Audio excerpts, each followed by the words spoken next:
todo lo que es el mundo de los superhéroes no es otra cosa que una mitología, que nos remite a dos mitologías y a dos momentos arcaicos: a la mitología de las primeras civilizaciones de la especie y a la mitología del niño. Son dos momentos arcaicos: el global, el general, y aquello que tiene que ver con lo más íntimo de cada uno de todos nosotros. Pues nosotros desde niños, si no hubiéramos armado una mitología a medida, amañada y cosas por el estilo, no podríamos haber formado nunca esa unidad redondita y tan familiar y tan atesorada por nosotros mismos, a las cuales llamamos yo. Pensemos en los contextos. Cuando comienza el ser humano a existir, el mundo era completamente desbordante, ajeno, persistente, de alguna manera insoportable. Hasta la cosa más común, cualquier cosa, cualquier elemento de lo cotidiano de aquellos primeros seres humanos era algo siniestro y fascinante. Fascinante en el sentido de que eso te atrapa. Eso es algo sobre lo cual no podemos dejar de prestar atención. Algo frente a lo cual es imposible evadirnos. Fíjese que estamos hablando de algo imposible de evadirnos y supuestamente los superhéroes tienen que ver con un impulso a evadirse. En el niño pasa lo mismo. El niño nace a un mundo de adultos. Nada de sus precarias capacidades les habilita, a un niño nos habilita a moverse libremente. No pueden hacer, no pudimos hacer ni la cosa más ínfima. Nada de la realidad del niño se ajusta realmente a sus necesidades, a sus deseos. Nada pasa por su voluntad. Y ambos, los pueblos primitivos, o los falsamente llamados primitivos, y el niño, resuelven de la misma manera ese conflicto, produciendo mitología. ¿Qué hace con eso el ser humano? Porque se encontraban, pensemos cuál es el conflicto, tanto del niño como de aquellos humanitos primeros. ¿Cómo domino aquello que no puedo dominar? Porque me domina a mí. Es una pregunta maravillosa, ¿o no? Las dos respondieron de la misma manera, los primeros humanitos y nosotros mismos cuando éramos niñitos, estableciendo un vínculo inverso, un vínculo de literalmente de filiación. Entonces, ya no es ese trueno algo desconocido, ajeno y algo que me puede llevar a la condición de impotencia absoluta. Yo soy hijo del trueno. Obviamente, en el marco de una comunidad, no podés levantarte y decir yo soy hijo del fuego, porque te va a ir bastante mal, ¿no es cierto? Entonces, ¿qué tuvieron que hacer para poder, de alguna manera, producir esa afiliación y que sin que la comunidad se desbarate o peor, se organice toda en contra tuya? Inventar un ser intermedio. Ese ser intermedio son los primeros héroes, seres que detentan todas las capacidades que no tenemos. ¿Por qué? Porque al tener una afiliación, es como decir, estamos todos vinculados. Si yo soy hijo de eso, ya no tengo por qué temerle.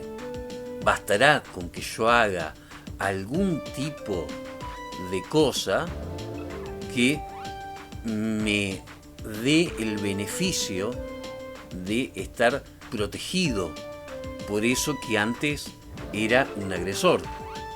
Eso que era algo que me ponía en riesgo, ahora es lo que me da fuerza, es lo que me da identidad.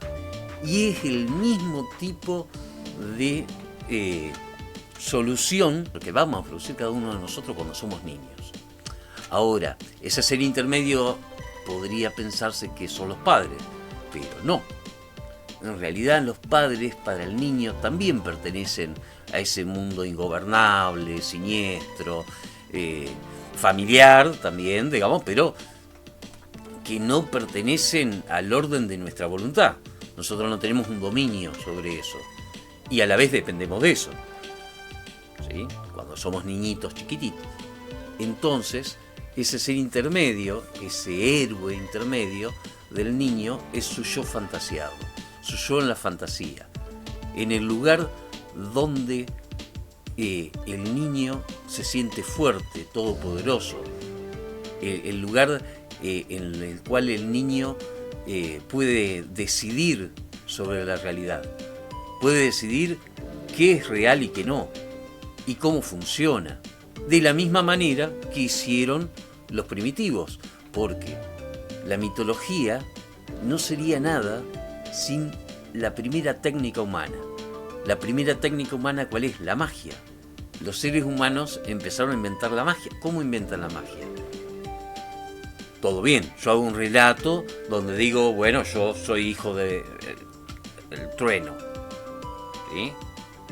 Las estrellas habitan en mí. Lo hago a través de un ser intermedio. Esos héroes, que son la semilla de identidad, de idiosincrasia, de valor que hacen a mi comunidad. Pero con eso no resuelvo nada. Entonces aparecen las primeras técnicas mágicas que tienen que ver con el concepto o con la lógica siguiente. Si yo hago tal cosa, digamos, conservo el privilegio del favor de ese ser todopoderoso.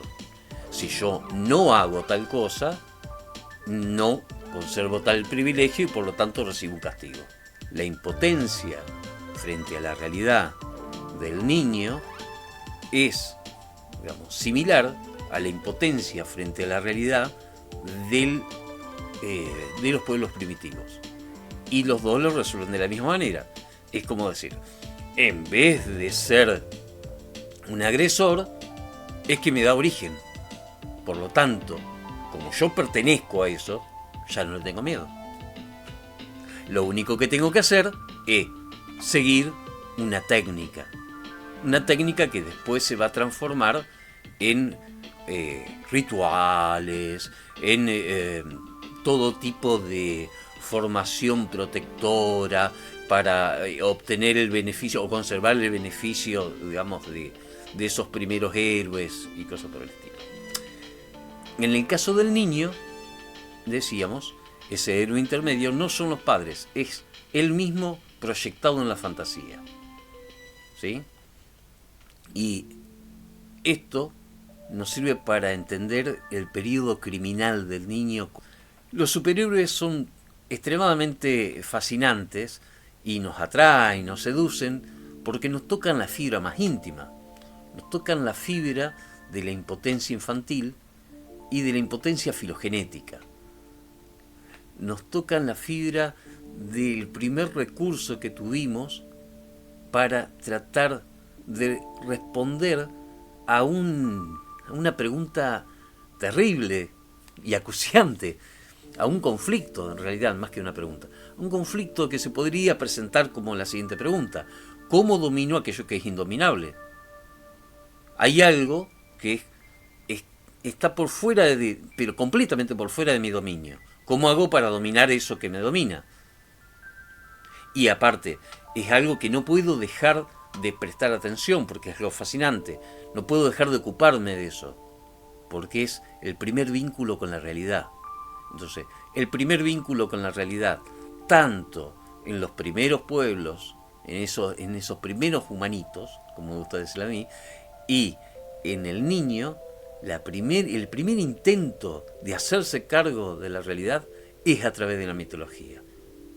Y si decimos que los superhéroes son una mitología moderna, ¿por qué diremos que pertenecen a la literatura escapista?